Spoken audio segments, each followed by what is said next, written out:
You also would have known that as part of what you have always preached for the Nigeria and other African nation is how to enhance the internal generated revenue to be able to cope with certain developmental projects. You must have also heard or seen that we may have published names of embassies that may not have fulfilled their obligation by paying the grand rents owed to the FCT. And I hope that I thought I should bring it at notice so that be able to also, maybe when they come, if the notice have not expired though, maybe when they come, we'll be able to be specific to say, look, country A, this is what you are indebted to FCT. We hope we should be able to clear because we have a lot of things. What you can see now in the FCT, most of the constructions are going on now. Companies are back to work, unlike what used to be before. No. For us, it is a mandate by Mr. President that the renewable agenda must be achieved, not just telling Nigerians that this is what we are going to do, but Nigerians are seeing it that we are doing it. Just like what is going on today in LCT. I hope you can appreciate and say, yes, that is correct. But I also want to use the opportunity, even though we are far that area, but I think that I sincerely do not agree with the European Union on the stand on the past election in Nigeria. I do solely take exceptions of their stand because, you see, we thought there's no need for you to interfere in Nigeria, rather to observe and make a recommendation. And the interference came when there were electoral tribunals going on. It's not that certain. We thought that, oh, you could have even, in fact, I'm surprised, like in River State. I asked, how many of you were in River State to visit the 6,886 or thereabout number of polling units? Sometimes you send 1 or 2 person. And I ask you, how do you go? How do you? So if you have seen some infractions in about 20 polling units, is that enough to make a general conclusion? And you said in River State that they did not allow opposition to campaign, which is totally not correct. Because if you saw, there was a law, and you always run away from these facts. You see, our laws cannot be a replica or the same thing with your own laws. Every law is based on the environment and the people. And the law that, look, if you want to have a public campaigns, you want to go to schools.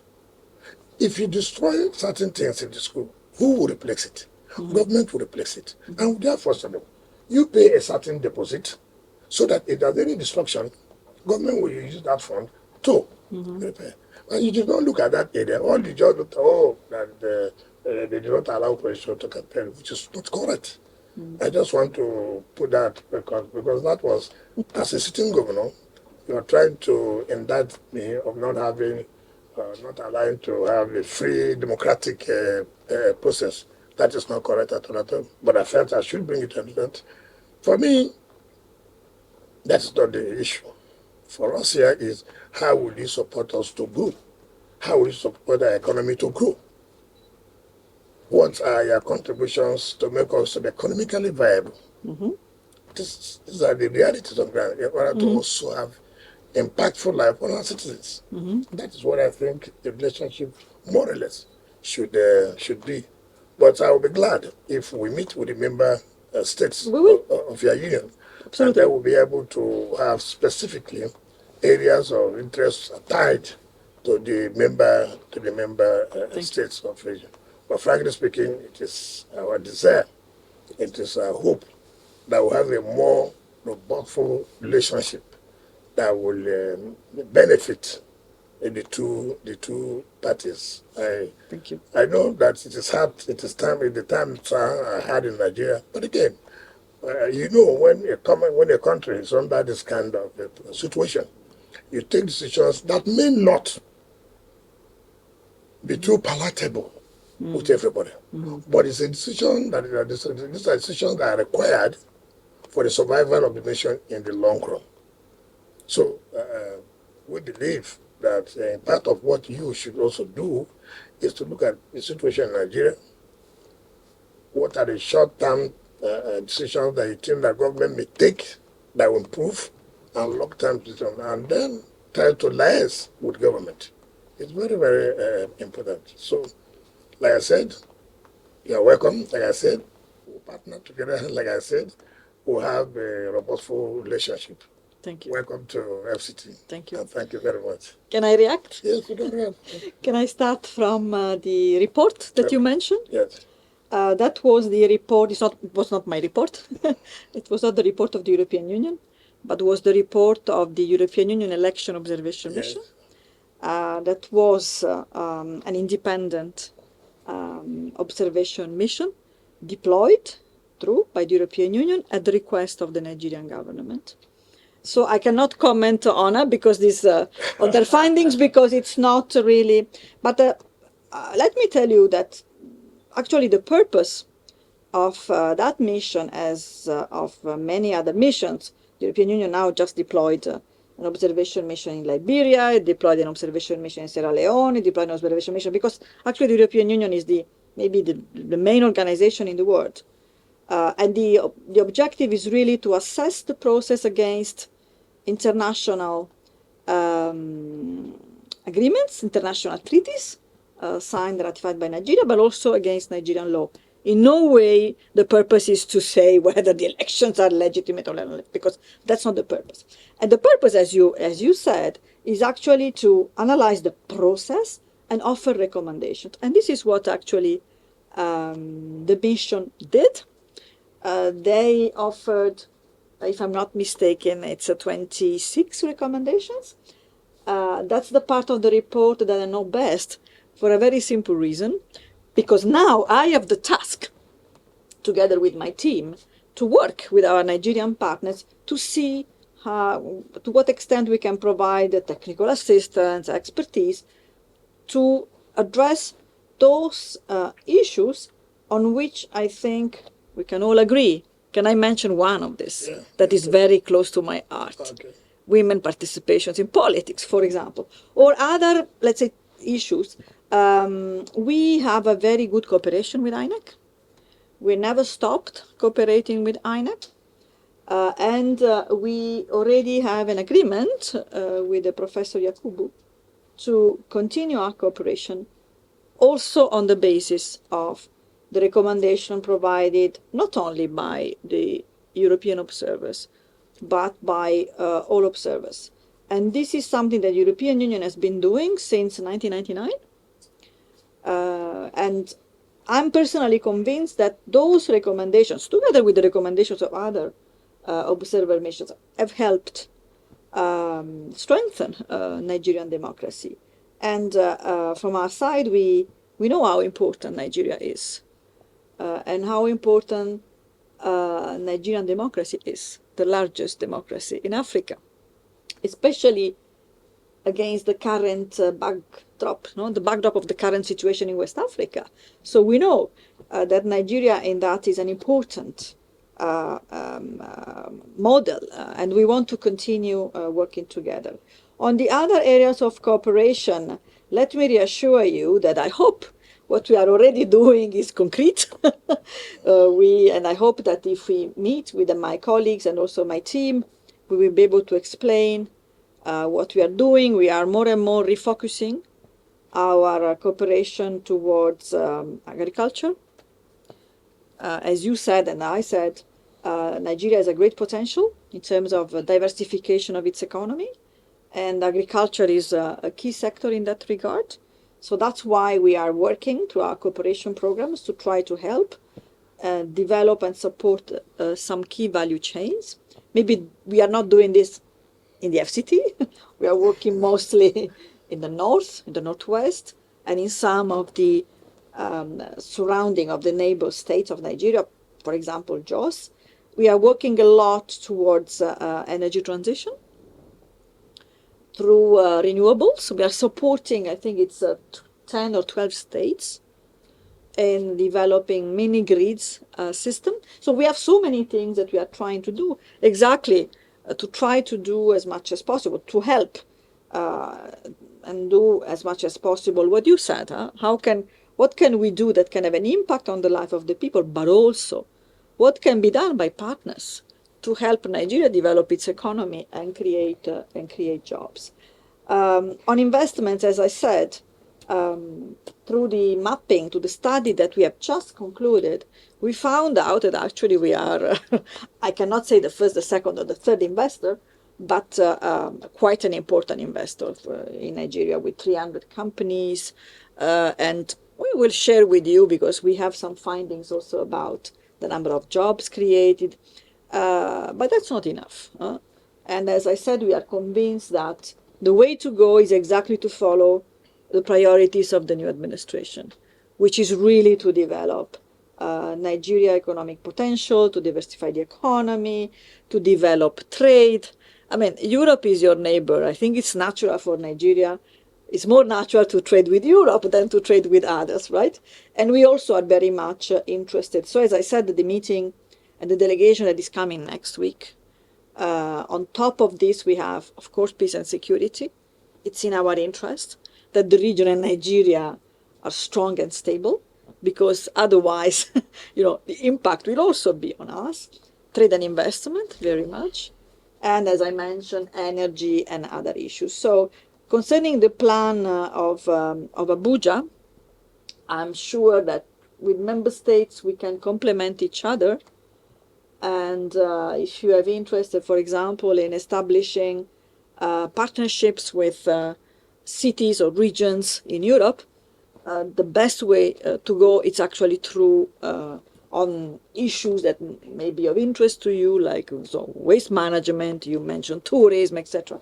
Member states, I'm sure, will be interested in hearing from you about your plans and see as much as possible how we can be of help. So I thank you for our very frank discussion, and we'll try to arrange that meeting with the larger community. But the Honourable Minister, you can count on us. As I said, we are neighbors. Europe needs a strong and prosperous Nigeria, and we will continue to work together as much as possible, as much as you wish, to help Nigeria really develop its potential. Well, let me thank you, because you raised the issue of women development, participation, and Women is very, I do know that, and that's why if you look at one of the priorities of Mr. President, he talks about inclusivity. Yeah. Not just where you have male-dominated, but it also have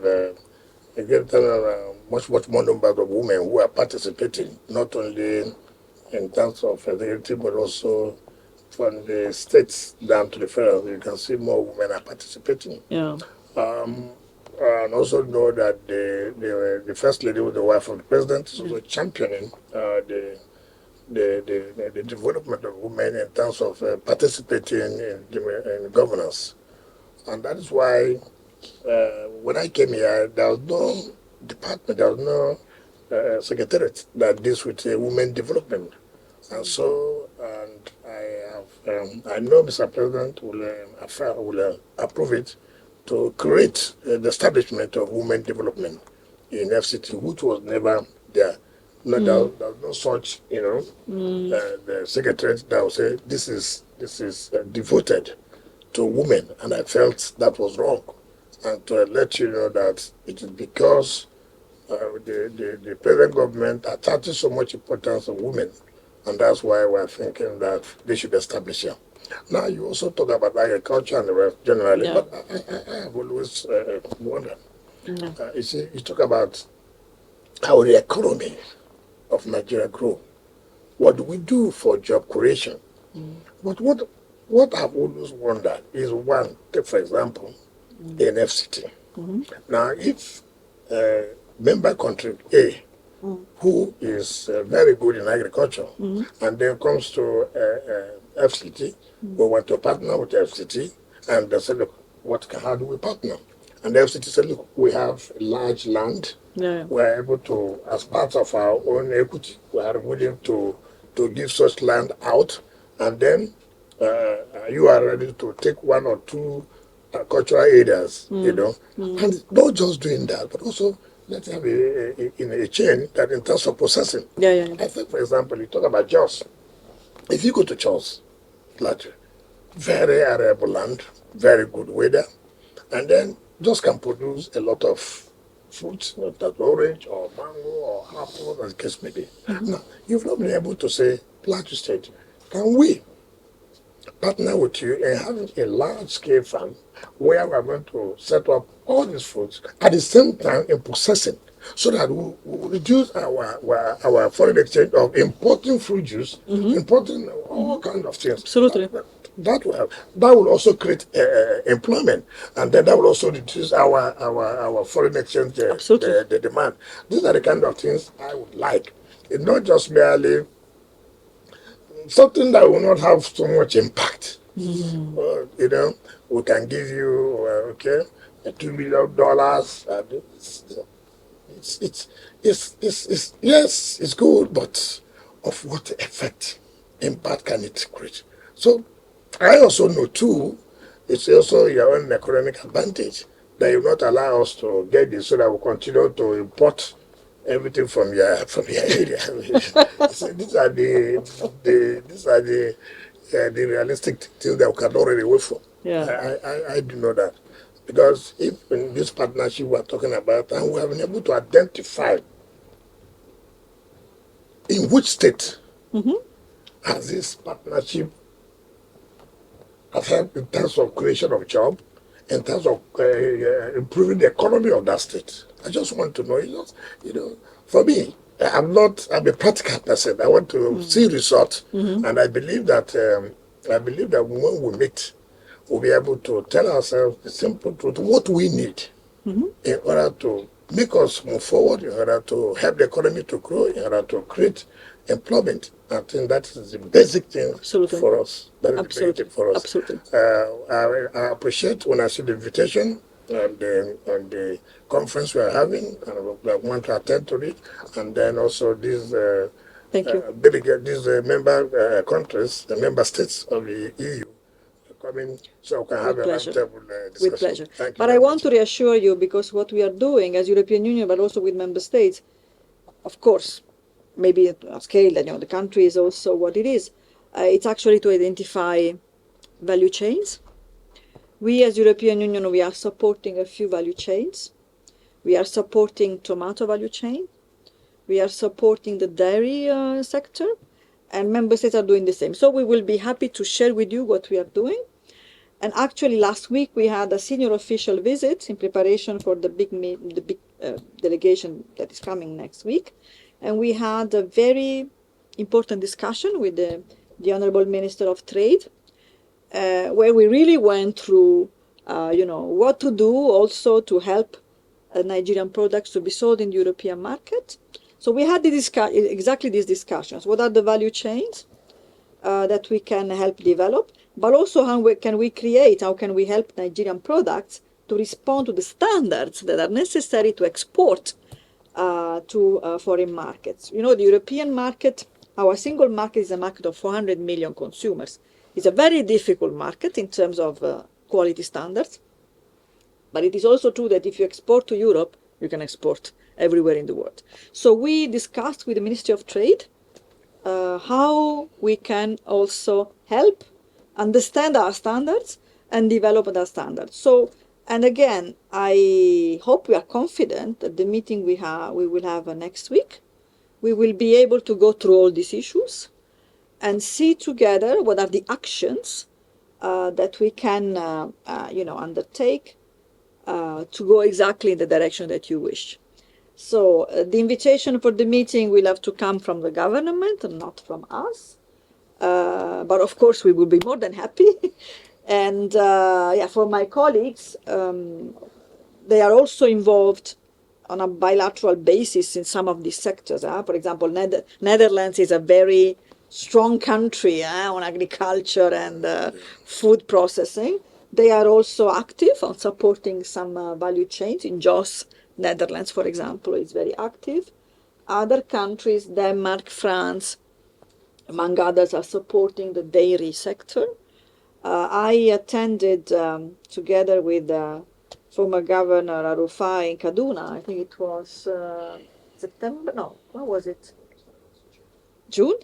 The inauguration of a farm in Kaduna State, that will produce a modern farm, that will produce milk for the community, and will also employ people from the community. So there are good stories that are the result of a good partnership between European partners. This is a European company from Denmark and Nigerian partners. And I think these stories show that it is possible.